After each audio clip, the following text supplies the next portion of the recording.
This is Make it plain. Make it plain. MIP With Masamela Matfumo. Mark Thompson. Make it plain. Get woke. Netroots Nation, the first time we've been able to gather in person in what, I guess about 2 years? 3 years. And so we have with us now a good brother. He's been with us before. I think the last time we talked, we even got to get caught up on that. We talked about the players' strike in MLB. And Mike Elk is with us of Payday Report. Mike, how are you, man? Doing pretty good. It's great to be out here today. It's great weather here in Pittsburgh. It is. I live here, and so it's exciting to see all these folks coming to town. It was cool. It was cool here when I got up this morning, though. It was like cold. I was like, maybe I should have brought a jacket, but then it got warm. Yeah, I mean, it can get a bit nippy here, but this is unusual for this time of year to get like this nippy. I mean, we have this dog here. You can't see him. He's in a frame, but Scott. Hey, dog. What's up, man? Yeah. This Scott. I think you woke him up. He thinks louder. From Puerto Rico. Oh, you did? And he's really cold. What made you go to, did you did you go to Puerto Rico to get him, or did you? There's a group that brings dogs up from Puerto Rico. So there's an exchange, we like to joke in Pittsburgh, there's the Clemente connection. Oh, yeah. I don't know if you've noticed it, but, Clemente is essentially the patron saint of Pittsburgh. Yeah. I mean, you see, you have the bridge right over there. Right, you have right, the mural right. right over there. You see him up in every sports bar. And growing up as kids, they always taught us, particularly the baseball coaches, like what would Clemente do and that kind of stuff. So one of my friends was saying, well, you got to think, what would Clemente do if there was an opportunity to foster a dog from there? As a matter of fact, I was on the elevator because a lot of Boston people in town for the Pirates, for the Red Sox Pirates. And everybody's up, that ballpark, that is probably the most beautiful view in MLB. And these were some of the Fenway faithful who were saying this and agreeing with me. And it's like, they live in Fenway, but they were like, Charles Pierce of Esquire, he's a Fenway guy, and he's the same thing. Yeah, no, it's the view and the Roberto Clemente Bridge. But look, let's stay on baseball for a minute. We've not talked. We talked while the strike was going on, or the lockout. It was clearly was not a strike; it was a lockout. It was resolved. We haven't talked since then. Was it? You think it was resolved in the best interest? I don't think entirely in the best interest. There's still a lot going on. Obviously, you have this stuff with the international draft pool happening, right? And the talk. And obviously, they didn't address a lot of these issues related to minor leaguers at all. We just saw, there was a $150 million class action lawsuit settled about paying minor leaguers minimum wage. So we're seeing a lot of organizing. And it wouldn't surprise me if in a couple of years, we're looking at a minor league players union. You already have advocates for minor leaguers. You already have minor leaguers winning the right to spring training pay, winning the right to housing. And so that's some serious momentum. So it wouldn't surprise me if you're seeing that in a couple of years. Yeah, it'll be about time. What else have you been looking at, especially with regards to what we're seeing with the economy and job? It looks like jobs, at least the numbers on the surface, look like they're coming back. But how's that affecting wages and unions? Well, obviously, inflation's really bad right now. We're looking at 8-9%. And you're seeing companies offering 1-2% raises. So you're seeing a lot more, you're going to start seeing, I think, a lot more strikes related to inflation because, these wage increases aren't going to keep up with them. And, we're already seeing a record level of strikes, since the beginning of the pandemic. My site, paydayreport.com, we've tracked more than 2,100 strikes since the beginning of the pandemic. So we're in a big high period. And more increasingly, what's the number now? Is there a current number that you have right now that are happening right this minute? I don't know exactly how many are happening right this moment. Okay. But, there's a fair amount happening right now. We're seeing, more than 2 or 3 strikes every day, and they're not always about wages.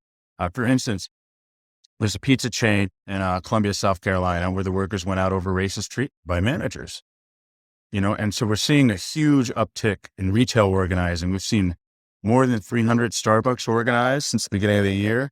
We're starting to see some momentum at places like Chipotle. We're seeing momentum in places like Amazon, but these companies are fighting back ferociously and bitterly. And, they're going to put up a fight too. We're seeing, Starbucks closing stores for folks organized. They're firing lots of folks. I know they fired something like over 24 folks. So, these employers aren't going to take this sitting down. So, we're going to have some real fights ahead. And I think, as a labor reporter, I've been a labor for 15 years. My father was a union organizer. I spent all my life in the labor movement, but I've never seen such an exciting time as now. And I just don't quite know where it's going to go next. But I think there's something has happened in this country. I think during the pandemic and after it, particularly, I mean, if you look at the really young folks right now, I'm 36, but younger than that, folks in their 20s, folks who are your son age, they're very, very progressive. Mm-hmm. They're very radical. And I think you're going to see big change for a long time to come. When you talk about places like Starbucks, Yeah, Amazon, are we making inroads finally? I know it's been, okay. I mean, we're seeing today, Amazon labor union filed for another union election at a facility in Albany, New York. But they have to do that, what, state by state or facility by facility? They have to do facility by facility, which has its pluses and minuses. I mean, and I think that always makes it tough to understand what's happening in the labor movement. Right. Because it happens in one small workplace and another. And trying to look at the aggregate, you get a better sense of what's occurring there. So, you have this happening state by state. You have in Kentucky, there's going to be, they're trying really hard to form a union there. I've been talking to those at the Amazon in Kentucky, in Campbellsville, Kentucky. I've been talking to the organizers there, and they're facing a ferocious anti-union battle. Yeah. So we're really seeing these companies gear up to fight. I mean, we did a story with Labor Lab, which is a publication that tracks union busters. And you're seeing the majority of hirings of union busters, some of it is federally tracked, occurs at facilities where there's no union drives going on. So companies are already preemptively thinking about this. And if you look at the literature coming out of the union avoidance community, that's what they call themselves, union avoidance or union bust. You definitely have that going on.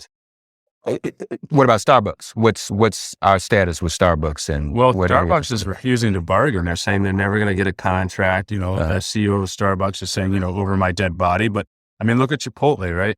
Chipotle organized the first Chipotle in Augusta, Maine, and immediately Chipotle said, "Oh, you know what? We're going to close it." So you're seeing these companies, because fear and those kind of tactics work. I mean, there's all these things about, we've organized 300 Starbucks, but 20% of the Starbucks union elections they've lost approximately. I think a little bit less than that. And there's plenty of Starbucks where people haven't, because they have fired people. They have closed down whole stores. So, they use these fear tactics because they work. And so I think it's going to be interesting to see what happens next. Obviously, I don't think there's any way you're ever going to get a union contract at Starbucks unless you have a massive nationwide strike at those kind of Starbucks. Mm-hmm. And I don't know, obviously Starbucks Workers United is very, done a lot of great works, but, that's SEIU, and, SEIU has no strike fund, and doesn't cool off serious strikes, in my opinion. So I don't know. I don't know if we're there yet, but I think, you're seeing more and more strikes. I think on Saturday, there's going to be what they call a sip-in here. Mm-hmm. They encourage people to go to a Starbucks and sip in and just fill up. Sip in. Sip in.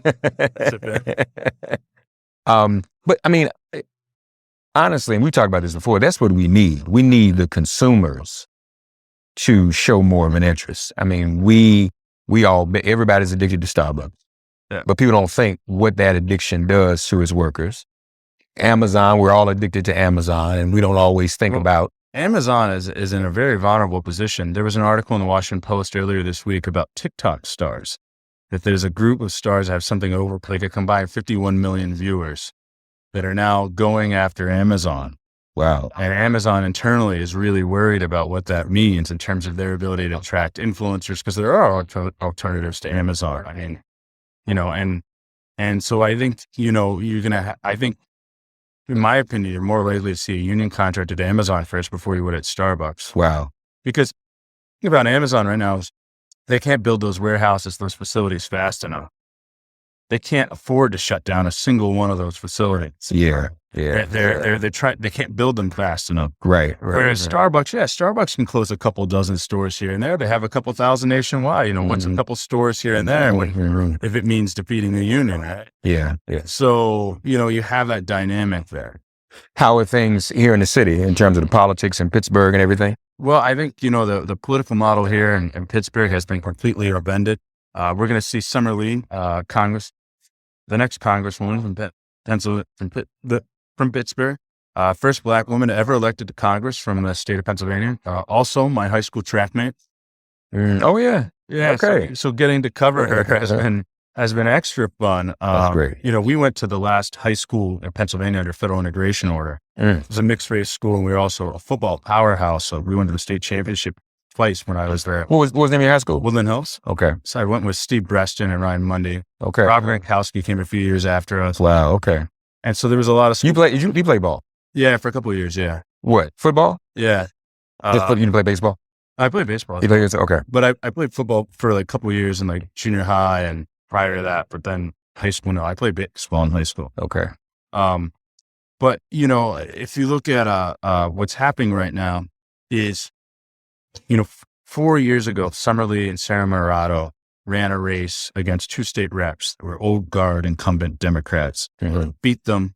Summerlee beat her candidate 2-1, and then Summer didn't stop there. She formed a group called Unite and started recruiting candidates to take on the old guard here. First, they knocked off a couple county council members, a couple judges.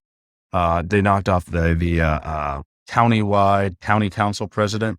And then previously last year, Ed Gainey, first Black mayor of Pittsburgh, knocked off a corporate Democrat who was pretty antagonistic towards, you know, Black folks here in the city. Right. And then, you know, Summer got elected this year, despite AIPAC spending $4.5 million against her. She won with 740 votes, which was incredible. You know, I went to high school with her, and I know so many people that went door to door that really feel like, oh, we won this thing, you know, when you win with 700 votes. Right. So we're coming into a period of just sort of, I think, a new political awakening here in Pittsburgh. I think it's good that Netroots is here because there's a lot of lessons to be learned here about taking on the machine. And I think about sticking to, you know, really kind of an intersectional approach to organizing, a very multiracial, I think Summer would say multi-generational approach to organizing here. And so I think, you know, there's a lot of really exciting things happening in the city. Obviously, I'm a hometown kid and I love it. That's great. I'm with, you know, here in Pittsburgh, we call ourselves Yinzers. Yinzers? Yinzers. Yinzers. What is it? What does that mean? Well, instead of saying y'all, we'd say, hey, Yins, go down the buggin'.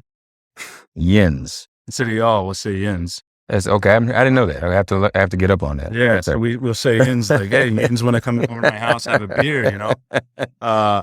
And he asked me that, y'all, so I feel like I'm a part of it because we're going to go to the ball game at some point this weekend. Well, it was funny. I was in Southern California a couple months ago, and I was talking to, you know, this Latino couple, and I said Yins, and they looked at me like, oh, some sort of epithet.